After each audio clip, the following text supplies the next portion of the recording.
What's happening, everyone? Welcome to the Sportscast. It's me, Andy. We've got Gary. We've got Musk. We are in the Feathers, bottom of Harris Drive on Hawthorne Road. If you want to come down here tonight, you've got Brian Jones. He will be entertaining you. And you've got Steph Hodge on Saturday. Don't forget, Monday to Friday, you get 50p off all your draft beer. So massive thank you to the Feathers for letting us record in here. Also, massive thank you to Hill Dickinson. They, as you know, have been sponsoring the podcast. And thank you again to all the viewers. We've had a boss response from the episode we had with them. Also the one we had with Kieran and Dave. And also the one we had literally just last week with Josh, the Cycling Scouser. So like we said, we will be getting guests on a bit more. All I want you to do is please like and comment on YouTube as well, as then that can help grow the pod and in turn get more guests on. So, yeah, big thank you. What's happening? Not much. Busy, mate. Busy. You were that busy yesterday. I text Musk and your missus saying, "Where's Gary?" I was getting worried, lad. You were just off the grid all day, lad. I was in London. Important, busy guy. Well, thank you for being here today, Musk. Always a pleasure. Probably be a short-ish. Well, I'm going to try and make it as short as we talk about Liverpool as possible. Give you your flowers. Big Everton up for a bit. Well, not you personally. Not you personally. But give you a big Everton up a bit. Yeah, I was at the game, so I guess I did contribute. You played your part, mate. It's done your job, lad. 12th man. We'll touch on Liverpool a bit. A little bit of UFC, a little bit of tennis, a little bit of darts, a little bit of England. Yeah. Okay. Should we get Liverpool being shit out the way quick?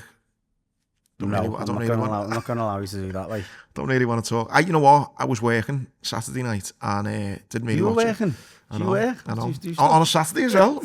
On double time on a Sunday. You nearly didn't get there though, did you, lad? I know. Flat tyre on Saturday. Musk was nearly giving me a lift to Birmingham. Anyway, got there in the end. Here's one for you. The Hilton next to Birmingham Airport. Massive Hilton. That's where the conference was in. I spoke at. No telly for the match. Well, no, they had tellies. They didn't have Sky Sports. Loads of places are like that now. Hotels. Yeah. A Hilton, though. A Hilton. It's a fortune, isn't it? It is a fortune for the. So wow. unless you're packing out that bar, it was pretty busy. Was it? Yeah. Yeah. Yeah, but it's like busy because people are in it's an airport hotel, isn't it? It's always going to be busy anyway, isn't it? I don't think it'll be a standard Hilton thing that none of them have got Sky, but I think each manager probably decides, are we getting people in to watch the match? Well, he fucking never had it on, I know that. So I sat there with the fella who booked to Greg. He had his phone on, but you're half chatting to people and stuff, so didn't really see it. Good for you. Speaking to Musk and the lads, it sounds like it was probably best that I didn't watch it. I can't comment too much on the actual game. Just looking at the results, third lost. I think that's the first time since, was it 2007? Musk, someone put in the group, since we've lost 3 in a row. I don't know if it's that long, but it's a long time. It's a long time. Maybe 2017, maybe. I don't know. 2017 sounds familiar. I think. You know what I think? Sorry. You know what I think's mad though? How horrible it's been, like losing them in the last minute, given all the winners we got. It's literally like someone going, right, calm, bit of your own medicine here. On the last minute goal that they got. What I was going to ask you is, what does that? You were obviously saying about, and maybe not you, but the narrative was, look, that's what champions do. United used to always do it. What does it say about teams you concede in the last minute? Yeah, I think you're right. You've got me kind of banged to rights, yeah. I wasn't. I was genuinely asking. It wasn't like a no. But it's a great question, because I was one of them going that did say, yeah, look, champions. We're not playing great, but we're winning. But I think the other narrative was, which I think what Jamie Carragher was peddling, which was, it was true, which we've not played well all season, have we? And it's like, that was the more concerning thing, rather than being a bit fluffy and positive, saying, yeah, well, at least we're still winning. If you wanted to be really critical. He plays well in that first half against us, I thought. That's the best I've seen you play. I wouldn't even say it was the whole first half, though. I think after maybe a patch of 15-20 minutes, but there was a patch. Whatever minute we got the second goal. I think between the 10th and the 30th minute, you were on it. Like, the intensity. Yeah, but I think we dropped off in the last 5 or 10 at the first half. So, it was energy. It was the energy that was like, yeah, that I seen in that first half that I hadn't seen from using other games, and I didn't see against Chelsea. And to be honest, like, it was. Sorry, I know you didn't watch the game, so I'm trying to just run over it. I just thought they outworked us. I thought they looked more enthusiastic. I thought they had more ideas.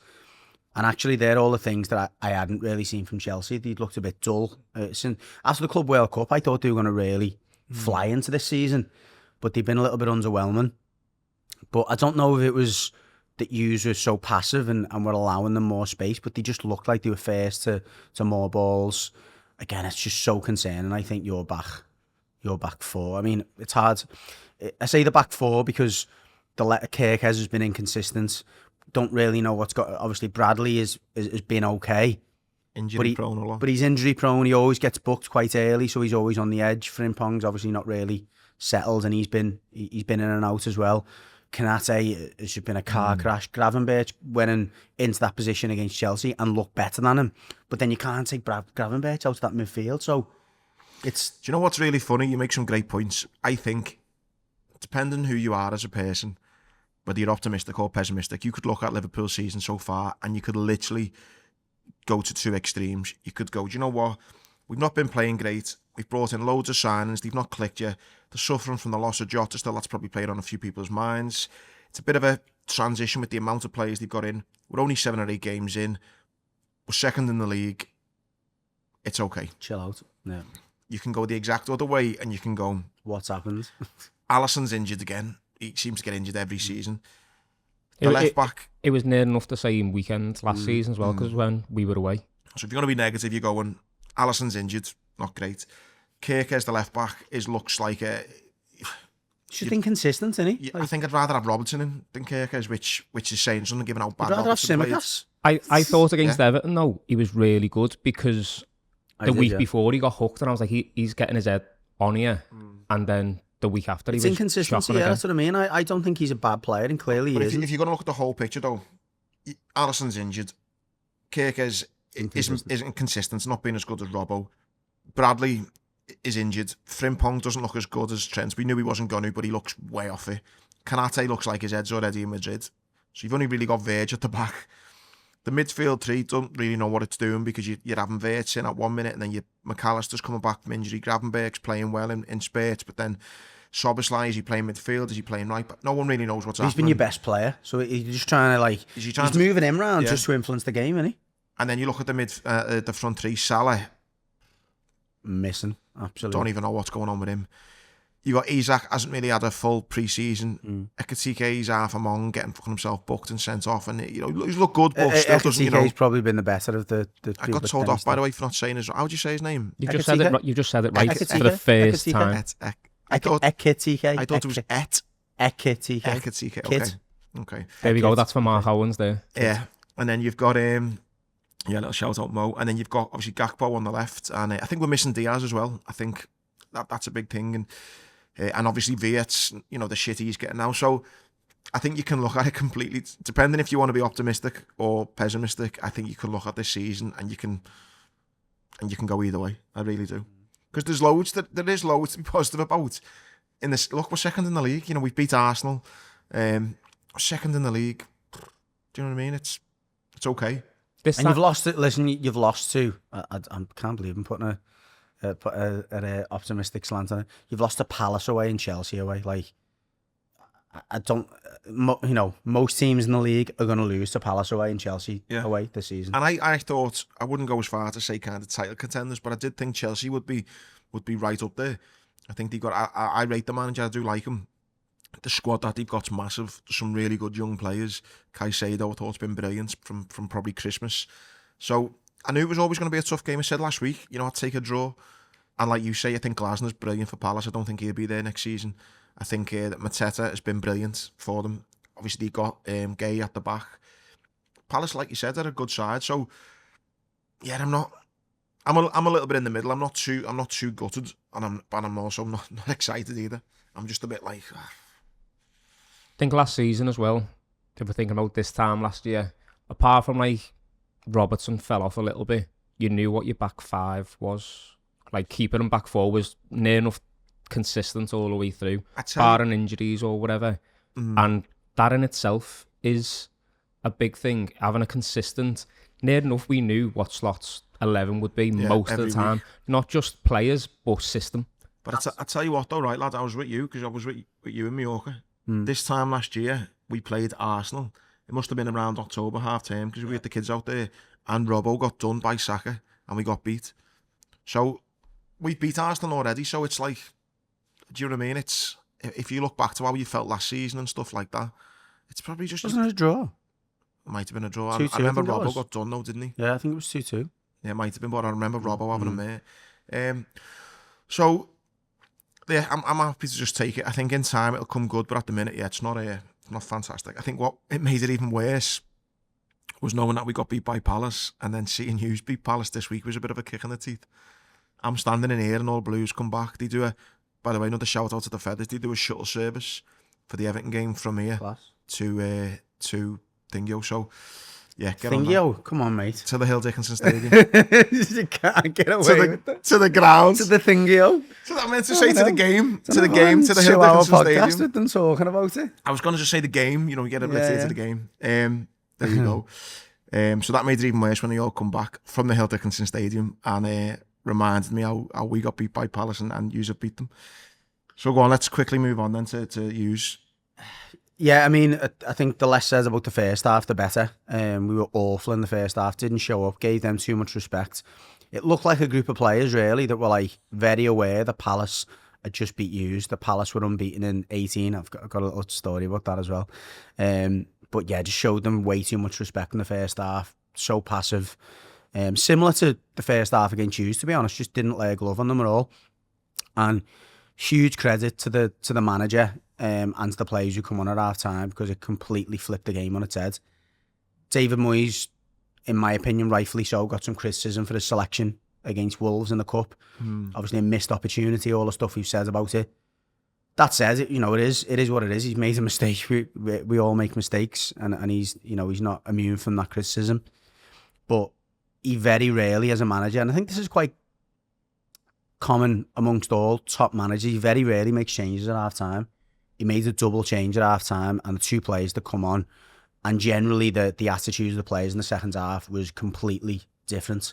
Charlie Alcaraz, who I've got a lot of time for, came in on loan initially from Flamengo, I think it was, last Christmas, and he transformed the second half of our season. He was a big player when Moyes came in. Hasn't got much game time this season because of obviously the form of Dewsbury Hall and that front, the three behind the striker of Grealish and Dyer and Dewsbury Hall. So he struggled for game time, but he came on at half time and he really showed what he's about and what he can add to the team. Just straight away, bang, flew into a tackle, give me the ball on the front foot. What is his best position? He plays, his best position is probably behind the forward, and that's why Dewsbury Hall's come in and he's been a revelation. And he's better technically than Charlie Alcaraz. You did call that as well, didn't you, at the start of the season? Said that Grealish will get the kind of headlines, but Dewsbury Hall, I think, will be the one. And he has been the main man, and we really missed him against Palace. That said, he come in and he took that mantle on. So it's going to be interesting, and I'll go on to after the international break, because it's actually coming at a good time for us. Despite winning and you want to carry on that momentum, we've got a few players out that we'd like to have back. But yeah, huge credit to him. He flipped the game on its head, and he was the real catalyst for most of the things he's done in that second half. But Beto as well. We're moaning a lot at the moment about the lack of a number 9. Everton fans moaning? No. About the lack of a number 9. It's criminal that we've now gone nearly 10 years without signing a recognised striker. Lukaku was the last time we had a proper number 9. As well, wasn't he? And he was, but and he set the bar relatively high because he's been a good striker worldwide, hasn't he? But we haven't had a number 9 since him. And Tieno Barry, who started the game, I mean, I think all Evertonians are probably trying to be quite careful. He is young. We've clearly bought him to, maybe as a future prospect. But it's okay having a future prospect if you've got a number 9 who's filling that shirt. And neither one of them, so far, him or Beto, gave us what we're looking for. That said, Beto come off and he just gave us energy. He was just, he was being a nuisance. The way that, that's what he's good at. And I think at times, maybe Moyes has overcomplicated his game a little bit and he's trying to get him to do stuff that Beto just can't do. But what he can do is he can be a pain in the arse. He can get in there. He can make it ugly. Thought he was unlucky with his I know Grealish got the goal. Oh no, he was. He'd done everything right there, and I was going to come on to that. He heads the ball back across goal. He heads it down. The keeper saves it with like his back trailing leg, doesn't he? But yeah, him and Charlie Alcaraz, were involved in both goals. But more so, we're just involved in raising the tempo and the intensity and the aggression, and the fans really responded. And the atmosphere in the second half was brilliant. Probably the first, well, I know there's only been, 5 or 6 games in the new stadium, but there was your first last minute winner. Yeah, exactly. Did it go off to Yeah, it was. Yeah, it was. Yeah, it was. I mean, it's hard, isn't it? Like, you're just in the moment. It just felt like any other last minute winner to me. But yeah, it was great. It was just so fitting, to be honest. It's almost like this international break, which is coming at a normal time. I know that earlier one, I don't feel like that. I remember that one that much, but I always remember an international break being around like half term, and I obviously work in the academic calendar, so this is like our first half term, and we've ended the half term with the player scoring a last minute winner who's kind of stole the headlines for us. And generally, I think in the Premier League, he's been, the name everyone's been, or the person everyone's been talking about. We joke about how bitter I am, mate. I am absolutely loving Jack Grealish. Like, I seen his post he put on Instagram, and I just think, you know what, that's a young lad who loves football. Yeah, he's a multi-millionaire. Yeah, he's won loads of trophies, but his last few years of his career haven't been great, I think, from a happiness level.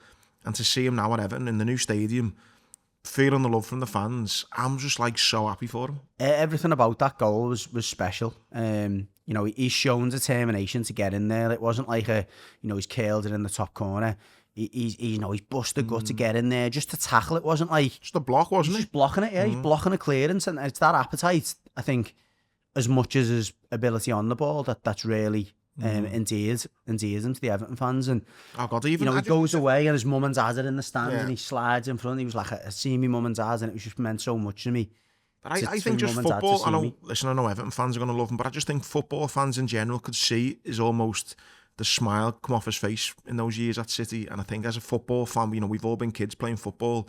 You kind of know that feeling when you're happy again playing with your mates and that, and it's like he's got that back, hasn't he? He has. He's definitely got his mojo back, and as I say, it was a fitting end to like this first half term. And I think, you know what? I think the players, the fans, the manager deserved that win. We were unlucky against Villa. I think we should have got 3 points out of that game.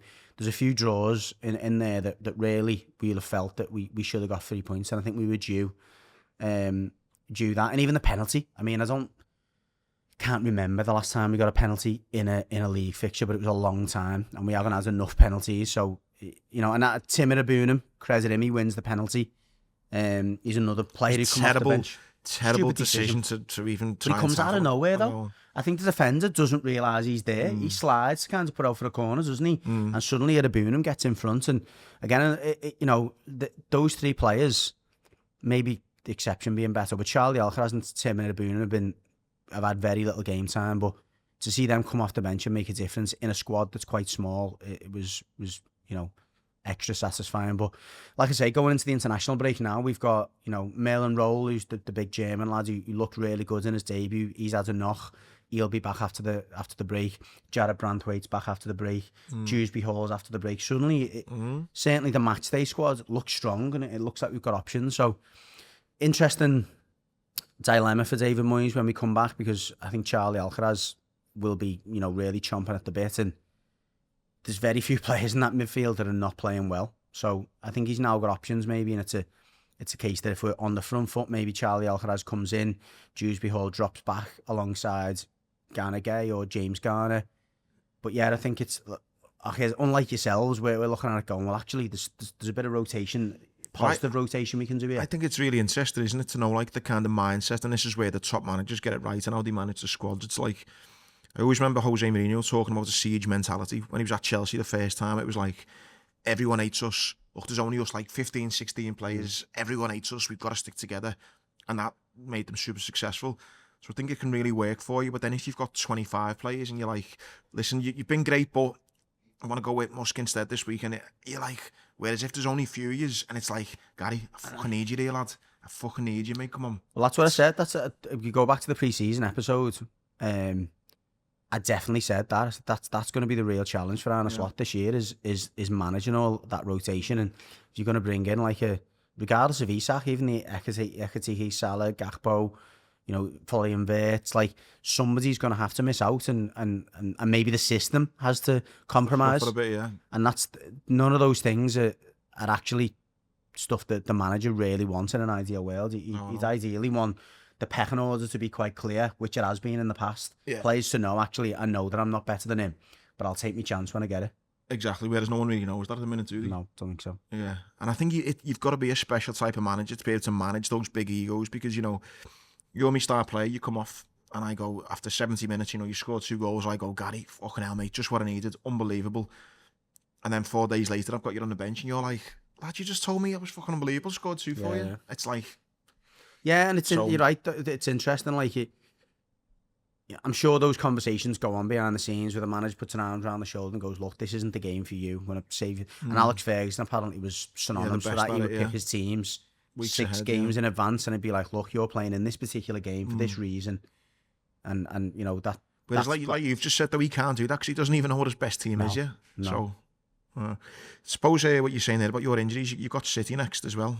I've just realised that weekend, both Merseyside clubs playing both Manchester clubs. It's mad that the Everton City game is 3 o'clock as well. That just screams a telly game to me. Yeah. I think so. It does actually, yeah. But again, just to go back quickly, remember on the last week's episode, you were saying, you know, suddenly you're looking at it, you're playing Palace, you're playing City, and now we're looking at it going, you know what, we're looking forward to going to City. Yeah. Go and have a go. It's a bit of a free hit, isn't it? Yeah. Just in the wider Premier League, there's already talks about Postecoglou getting the sack.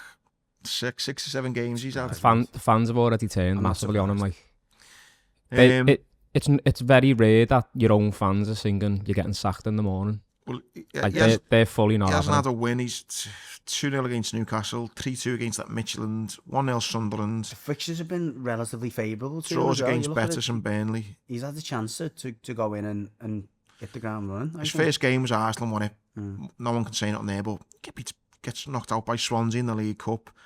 Draws against Burnley, Betis, and getting beat by... So Burnley and Sunderland have come up, and he's got 1 point from them. Yeah, I just think...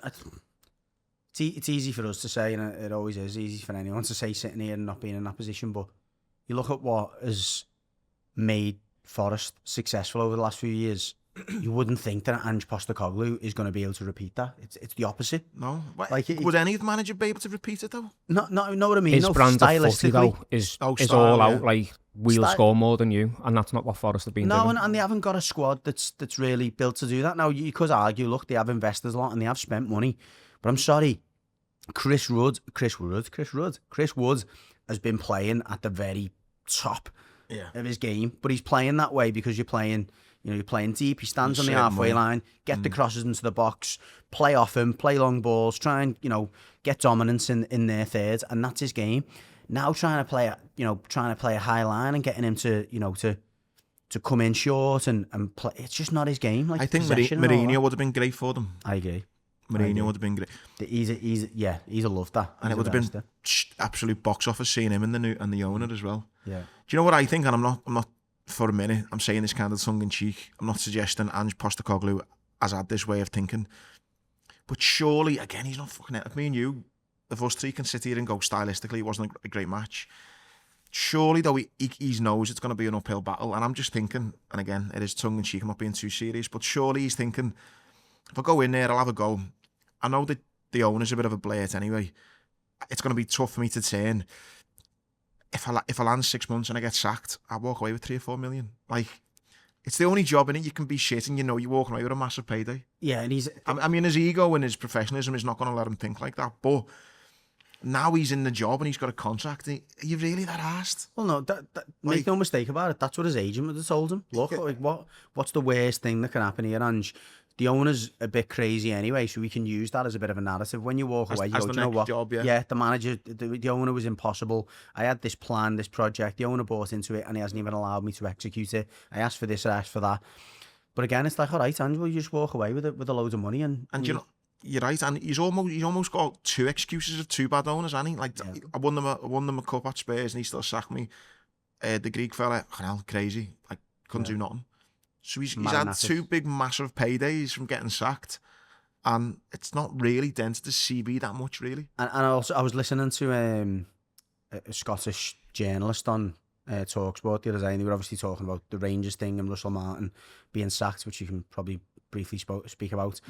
And he started talking about managers that have been in the hot seat at Celtic and Rangers, and they brought him on to Postecoglou, and he said, look, Postecoglou was brilliant up here. Like, if you the type of manager you need to manage Rangers or Celtic is someone who just goes and plays on the front foot, overloads, get crosses in the box, go and bladder teams.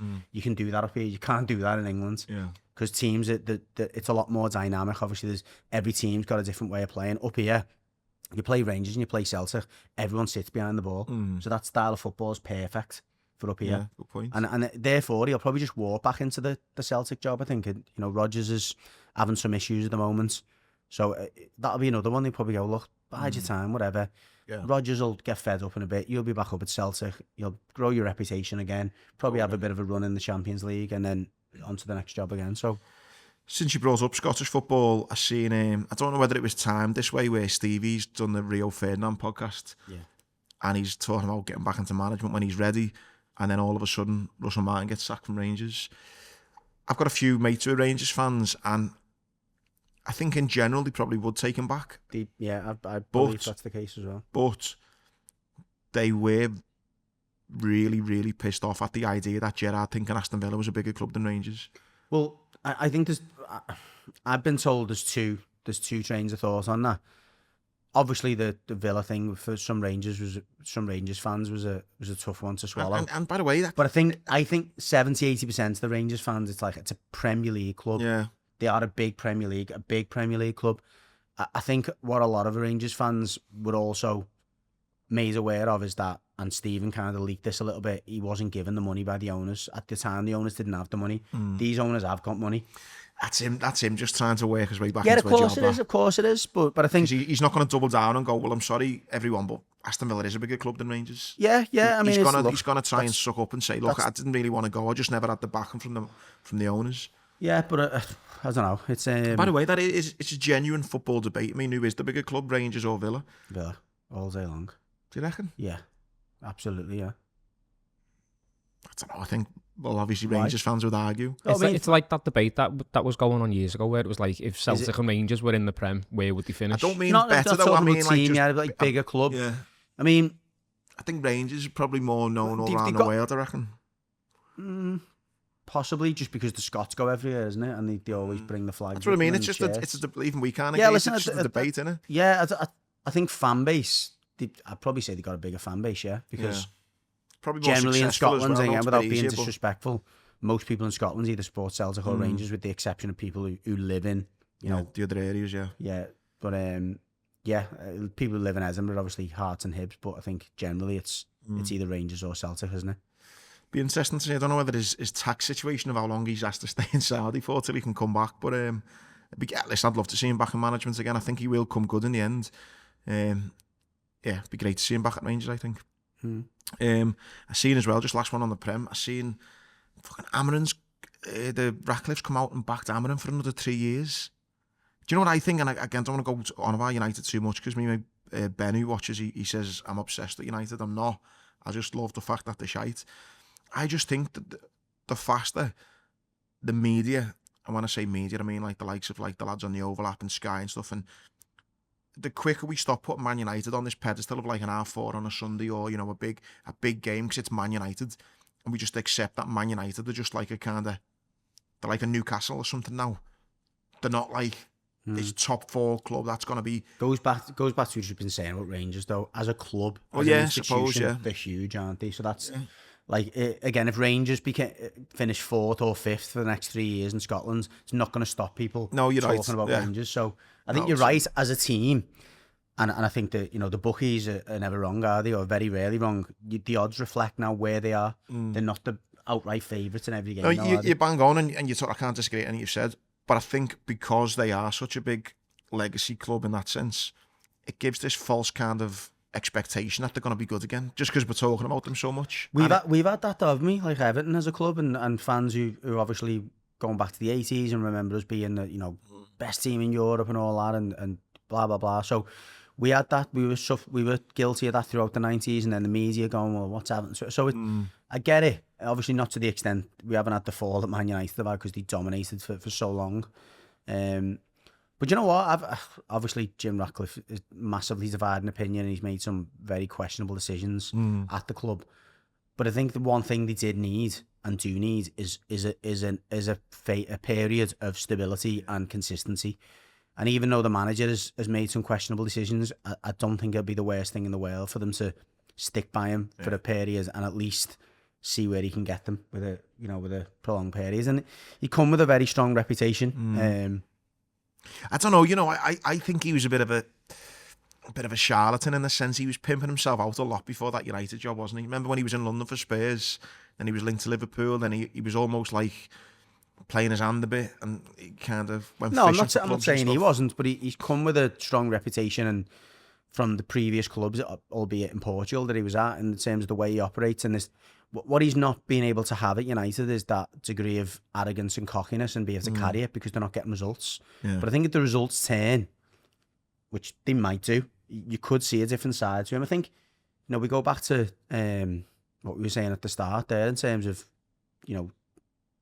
Jack Grealish being happy and being confident. He's now a different player. All the stuff he was doing and the insecurities there's just a lot of things though that need to happen, isn't there, at United? So many little things. I get that, but I'm just talking happy about Amarin in general. If he starts winning games and the formation and all his style starts to work, suddenly I think you see a different coach, don't you? And maybe a coach who's then making better decisions. But when your confidence is low, even as a you're coach, under pressure, isn't it? you start acting. You see a different response from the players and the fans as well, though. Yeah, when everything's going right.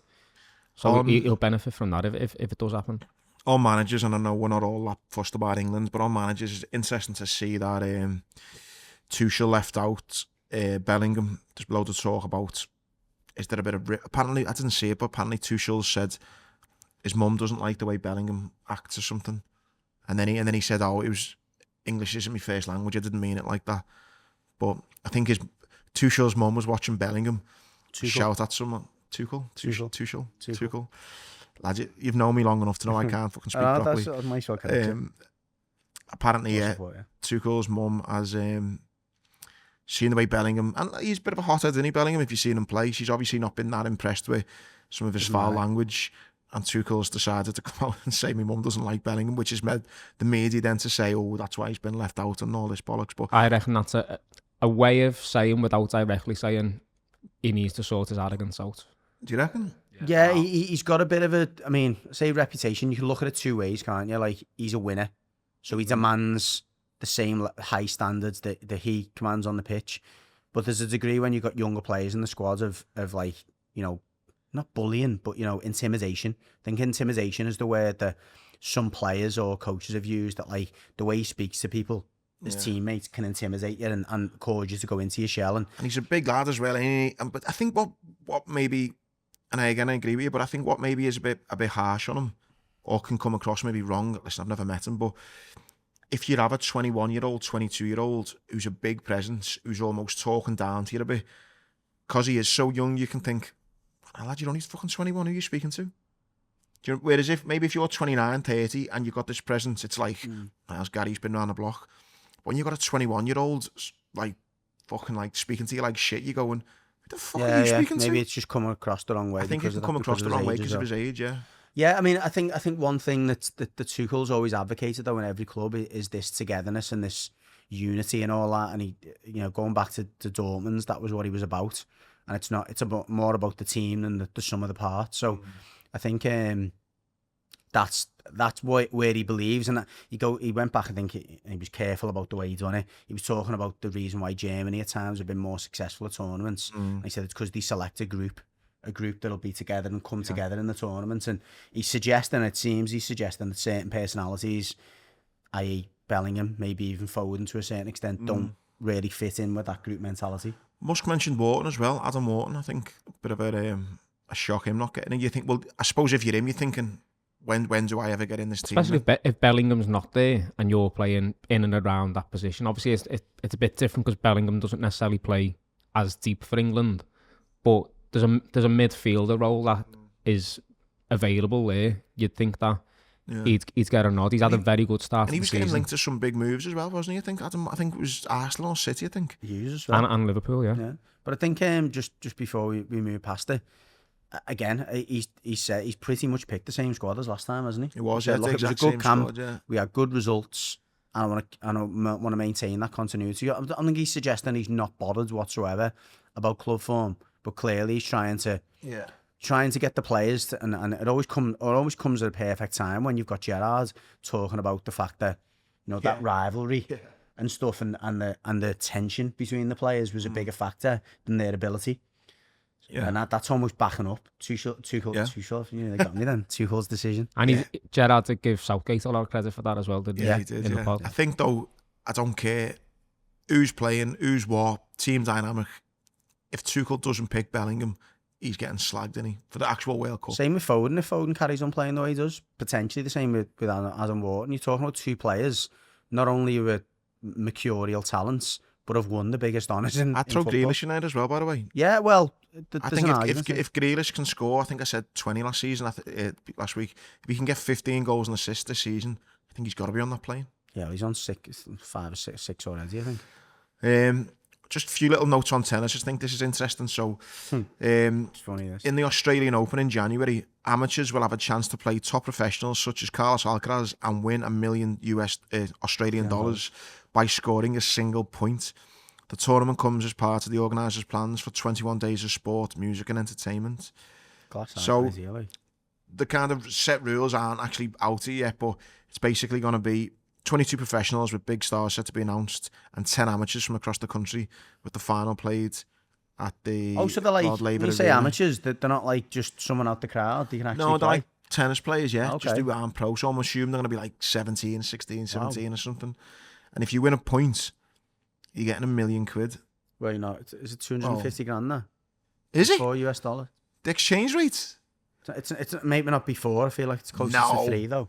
Guess the exchange rate up there must What be is it? Australian Australian dollars. $Australian to Is it about sterling. half, is it? I'm going Is to it guess. Something like No, that. I'm going to say I'll have a about look. 800 grand. No, I'm I going think to it's say. about 500 grand. Might have been a bit.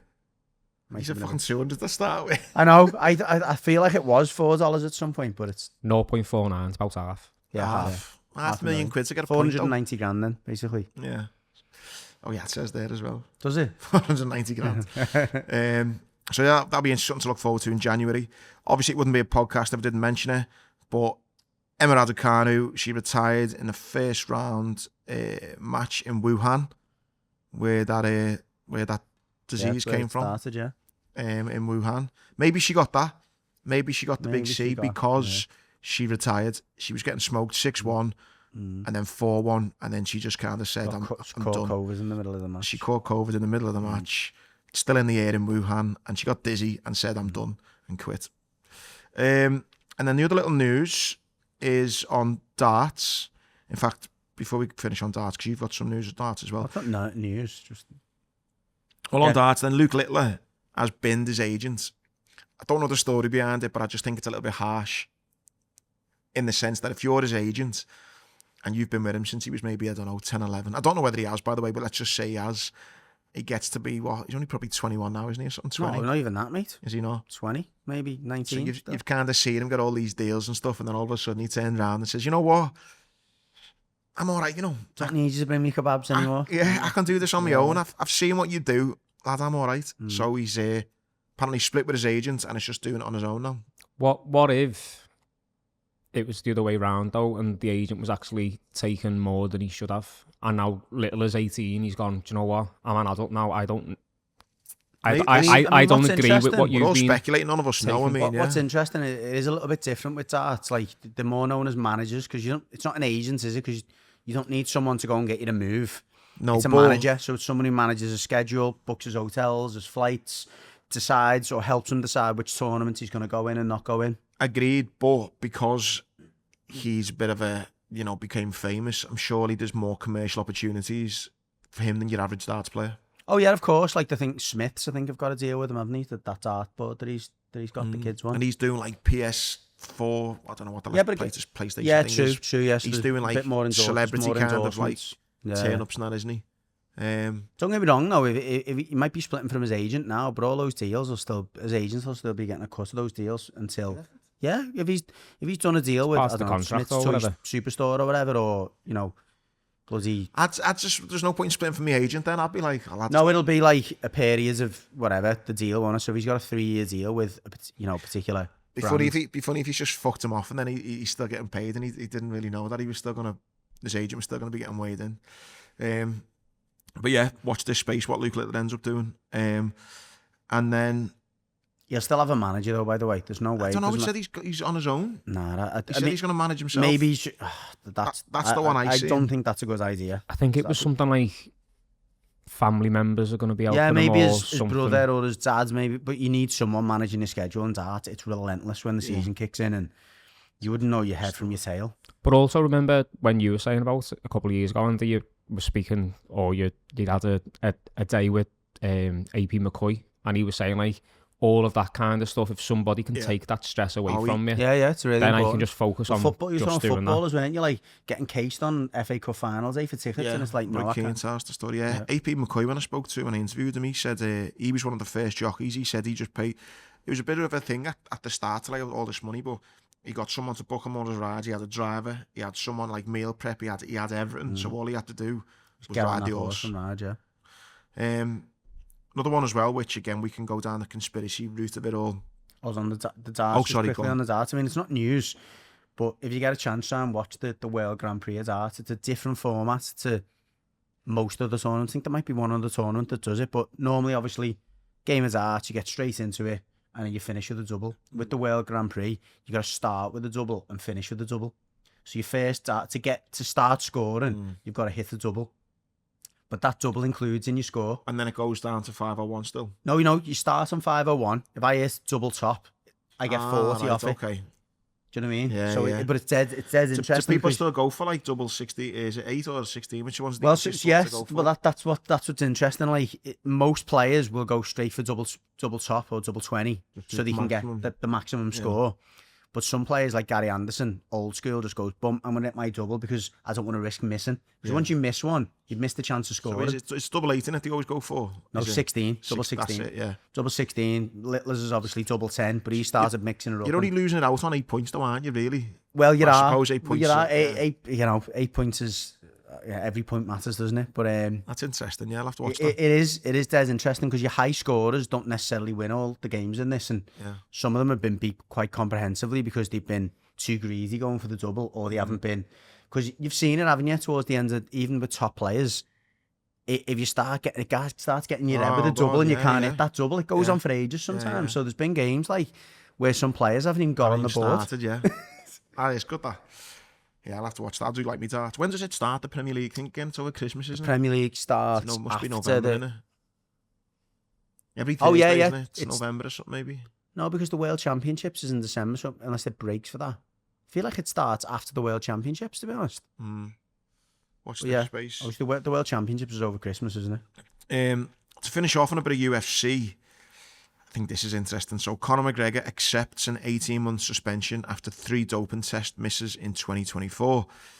So Conor McGregor missed 3 doping tests, 2024, on the 13th of June, 19th of September, 20th of September, and he's now accepted an 18-month suspension due to whereabouts failures.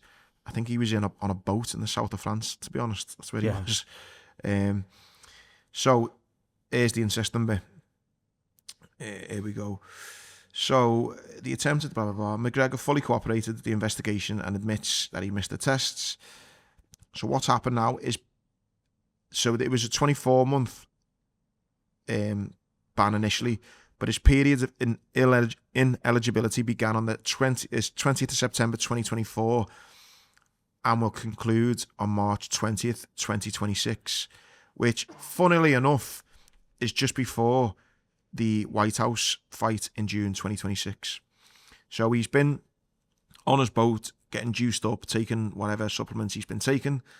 He's not taken 3 tests because of his whereabouts. He's accepted that he's missed 3 tests, accepted an 18-month fine, but the 18-month fine will run out in March of next year. 2 months later, there's a huge fight on the White House lawn, which he wants to be a part of. So he's basically just done what he wanted, hasn't he? Like he's just... But so the UFC, haven't they? The UFC have very cleverly said, look, we need to ban you. We need to make a point to know that you have been banned, but we'll just make sure your ban runs up just 2 months before the event that we want you to fight in. Because we still need you. Because we still need your name. You need your presence, Yeah. The bill. Okay, we'll wrap it up there, lad. Anything else you want to finish on? No, I don't think so. And a nice plan for the weekend? We'll hopefully go on the Southport game. Oh, God, yeah, we're on Southport. Oh, God, what a great way to finish on, yeah. tomorrow, if you want to come down and support the mighty Southport in the effort, you were going to say not tomorrow then, wasn't you? I was going to say not tomorrow, See you but I later, realised Marty. this gets released on Friday, so yeah. Yeah, so we'll all be there. Give us any of us a shout, and yeah, come and see Southport playing. In the FA Cup. Don't even know what they're playing though, are they? Okay, They're in the league below, so they should win. Someone in the league below. Go on, find that out. Also, while I'm finding this out, Paddy Lacey's little brother, Shay, he was training with the England team. Yeah. How boss is that? Yeah, It's Halifax that they're playing. Well, Halifax Town. Same league.